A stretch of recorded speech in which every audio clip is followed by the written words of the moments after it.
चौकीदार की नौकरी थी।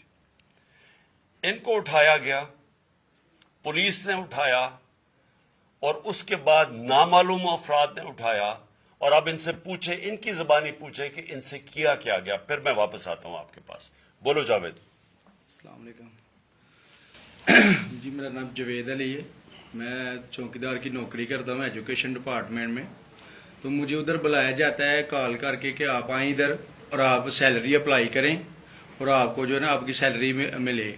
मैं उधर गया हूँ और मुझे उधर सुबह 11 बजे से लेके तकरीबन 3-3:30 बजे तक बैठाया जाता है। आप बैठो, करते हैं तकरीबन उधर 4 बजे के करीब 7-8 पुलिस वाले आते हैं। वो उधर से मुझे पहले हथकड़ी लगाते हैं, बाद में मेरे आंखों पे ऊपर शर्ट बांधते हैं और ऊपर चोला डाल लेते हैं कि जैसे मैं कोई दहशतगर्द हूँ। ठीक है। उधर से मुझे प्राइवेट गाड़ी में उठाते हैं और ले जाते हैं नामलूम जगह पे। उधर जाके मेरे ऊपर मार्क्स चढ़ा होता है, आंखें बांधी होती हैं। तकरीबन 7-8 बंदे होते हैं वो जो मुझे जाते फर्श पे लटा देते हैं और मारना शुरू कर देते हैं कि तुमने उस्मान डार ने तुमसे कितने पैसे लिए नौकरी दिलवाने के लिए। मैं कहता नहीं दिए। फिर भी मुझे दूसरी दफा कभी उल्टा लटका देते हैं कि मानो तुमने उस्मान डार को पैसे दिए हैं, कॉन्ट्रैक्ट से लेके पैसे दिए हैं। जब नहीं मानता तब भी मुझे कभी सीधा लटका देते हैं, कभी उल्टा लटका देते हैं। और बाद में जब मेरे मसलन के कभी ईंट ले उधर से ईंट उठाते हैं, उसे धागे से मेरे नाजुक हिस्सों में बांध देते हैं कि मानो तुम कॉन्ट्रैक्ट से पैसे लेके उस्मान डार को देते हो। कपड़े उतारते हैं, बताओ। बाद में मुझे नंगा करते हैं, कपड़े उतारते हैं, कपड़े उतार के उधर फर्श पे बिठा देते हैं कि मानो तुमने उस्मान डार को पैसे दिए। जब नहीं मानता तो फिर उधर से कहते हैं कि एक डाला भेजो, इसकी बीवी को उठाओ, इसके बच्चे को उठाओ और इधर उसको लाकर उसको बरहना करो, उसकी वीडियो बनाओ, फेसबुक पे डालो और ब्लैकमेल करो।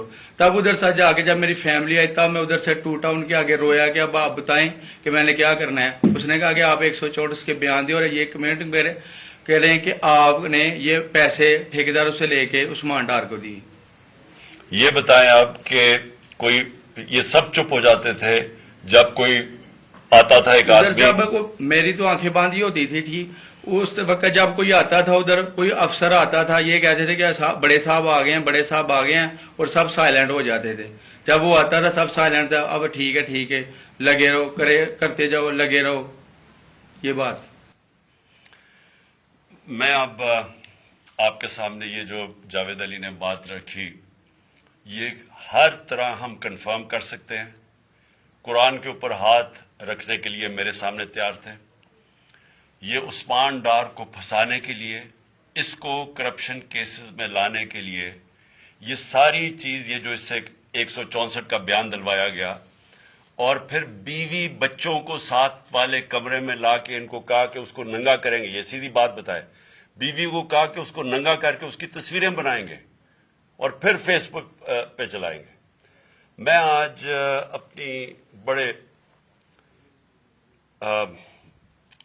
रिस्पेक्ट से मैं अपनी अदलिया से, मैं अपनी चीफ जस्टिस साहब से कहना चाहता हूं कि देखें, मैं अब से नहीं, जब से हमारी हुकूमत गई है, मैं तब से कहता रहा हूं कि हमारे बुनियादी हकूक की हिफाजत कौन करेगा। शहबाज गिल को उठाया, उसको टॉर्चर किया गया, उसको नंगा किया गया, उसको लटकाया गया ऊपर, उसको मारा गया। उससे बयान दिलवा रहे थे कि इमरान खान के खिलाफ स्टेटमेंट दो, जो इसको कह रहे थे उस्मान डार के खिलाफ स्टेटमेंट दो। उसको मैं तब भी, मैंने सिर्फ एक मेरे मुंह से निकल गई और उससे मैं निकल गई कि हम जिस जज ने उनको रिमांड दिलवाया था वापस, शहबाज गिल को वापस जेल में, जब वो टॉर्चर हुआ था, तो मैंने कहा कानूनी कार्रवाई करेंगे। मेरे ऊपर कंटेम्प्ट नोटिस किया गया, लेकिन कोई किसी ने एक कस्टोडियल टॉर्चर सारी दुनिया के अंदर मना है, कस्टोडियल टॉर्चर के ऊपर कुछ नहीं हुआ। फिर आजम स्वाति को उठाया गया और सारी कौम के सामने, जो आजम स्वाति ने अपने जुबान से बताया कि उसे किया क्या गया, एक ट्वीट के ऊपर, उसका सिर्फ एक ट्वीट कर दी थी उसने कि NRO2 बाजवा ने दिया, जो सब कौम जानती है। उसके ऊपर जो उससे किया गया, फिर वीडियो भेजी गई उसकी बीवी और उसकी बेटी को। ऐसी चीजें इस मुल्क की तारीख में कभी नहीं हुई। یا میں تو نہیں کبھی سنی تھی ایسی چیزیں. شاید دہشت گردوں سے ہوتی ہوں, شاید کوئی باہر کے جاسوسوں سے ہوتی ہو, غداروں سے, لیکن اپنے شہریوں کو اس طرح کرنا اس ملک کی تاریخ میں کبھی نہیں ہوا. میں نے جب مجھے گولیاں لگی, میں نے تب چیف جسٹس صاحب کو پہلے مخاطب ہوا. میں نے کہا دیکھیں, جنہوں نے مجھے یہ قتل کرنے کی کوشش کیا وہ سارے اقتدار میں بیٹھے ہوئے ہیں. اس میں یہ جو ایک آدمی ڈرٹی ہیری جب سے جنرل باجوہ لے کے آیا یہاں, تب سے یہ تشدد شروع ہوا ہے. شہباز گل کا, اعظم سواتی کا, مجھے گولیاں لگی.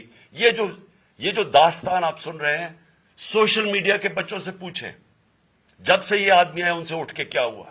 ان کو بند کمروں میں کپڑے اتارے گئے, ذلیل کیا گیا. ایک ماں باپ نے مجھے کال کی, انہوں نے کہا ابھی تک ان کا بیٹا نارمل نہیں ہوا. اس سے اوپر اتنا تشدد کیا کہ وہ ابھی تک نارمل نہیں ہوا. اور میں ان کو کہا, جس طرح اس کو جاوید کو کہا میں نے سامنے آؤ, سب ڈرتے ہیں, نامعلوم افراد سے سب ڈرتے ہیں, اور کوئی کسی قسم کی پروٹیکشن کسی کو نہیں ہے, کیونکہ یہ قانون کے اوپر ہے, یہ جو مرضی کر لیں, کوئی ان کو بچانے والا نہیں ہے. کوئی جاوید جیسے انسانوں کو جب یہ کرتے ہیں, اس کو پھر دھمکیاں دی گئی کہ تم نے یہ بتانا کسی کو نہیں ہے, تو ہم یہ کر دیں گے, ہم تمہیں یہ مروا دیں گے. تو یہ اس ملک کی ہمارے پاس تو ایک ہی راستہ ہے, اور مجھے پتا ہے کہ عدلیہ کے اوپر پورا اٹیک ہے, یہ مافیا کا.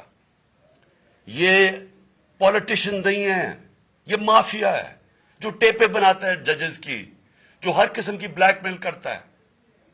انٹیریئر منسٹر ٹیپ چلا رہا ہے کسی کی, یہ بالکل غیر قانونی چیز ہے. وہ جج کی ٹیپ چلا رہا ہے, وہ اس کی مریم وہ ٹیپ چلا رہی ہے کسی ارشد ملک جج کی, کبھی ثاقب نثار کی ٹیپ چل رہی ہے. یہ کسی مہذب معاشرے میں یہ چیزیں نہیں ہوتی. یہ کنٹرول کے لیے, عدلیہ کو کنٹرول کے لیے صرف یہ سارے حربے استعمال کیے جا رہے ہیں. میں آج اس پلیٹ فارم سے اپنے چیف جسٹس اور اپنی ہائر جوڈیشری کو, امید تو صرف آپ سے رہ گئی ہے. اس وقت جو جس طرح کا ظلم کیا جا رہا ہے, یہ نامعلوم افراد جو کر رہے ہیں اس ملک کے ساتھ, اور خاص طور پہ جو ڈرٹی ہیریا ہے, میری ساری انہوں نے, یہ کیسے ہو سکتا ہے کہ میری جو ساری جے آئی ٹی کی رپورٹ تھی, جو انہوں نے فورینسک ایویڈنس جمع کی ہوئی تھی, وہ ساری ختم کر دی ہے. ان 4 آفیسرز کو پھر اوپر بٹھا دیا ہے جن کے اوپر پروسیکیوٹر جنرل نے کہا تھا کہ انہوں نے میری جے آئی ٹی کی ایویڈنس سیبوٹاج کرنے کی کوشش کی. اس نے ٹیررزم کورٹ کو بتایا, یہ ان کو واپس لا کے اوپر بٹھا دیا ہے. یعنی اس سے انصاف ملے گا, ساری ایویڈنس ختم کر دی ہے.